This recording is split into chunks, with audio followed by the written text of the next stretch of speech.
turadi, ishlaydi, pul topadi, charchaydi, yeydi, yotadi, uxlaydi. Ertaman turadi, ishga boradi, ovqat yeydi, pul topadi. Ajali kelguncha shunaqa. Yeydi, ishlaydi, uxlaydi, yeydi, ishlaydi, uxlaydi. Yuribmiz deydi, nima deb? Tirikchilikda bo'lishi kerak. Birodarlar, musulmon kishiga bunday bo'lish yarashmaydi. Biz hozir keling bir soat iymonlashamiz degan gapni muhokama qilyapmiz. Musulmonni bunday qilishi to'g'ri bo'lmaydi. Chunki u dunyoga ishlash uchungina kelgan emas. Pul topish uchungina kelgan emas.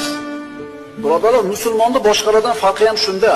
Hayotdagi asosiy maqsadi Allohning qulchiligini qilish, Allohni rozi qilish. Turadi, ishlaydi, pul topadi, charchaydi, yeydi, yotadi, uxlaydi. Ertaman turadi, ishga boradi, ovqat yeydi, pul topadi. Ajali kelguncha shunaqa. Yeydi, ishlaydi, uxlaydi, yeydi, ishlaydi, uxlaydi. Yuribmiz deydi, nima deb?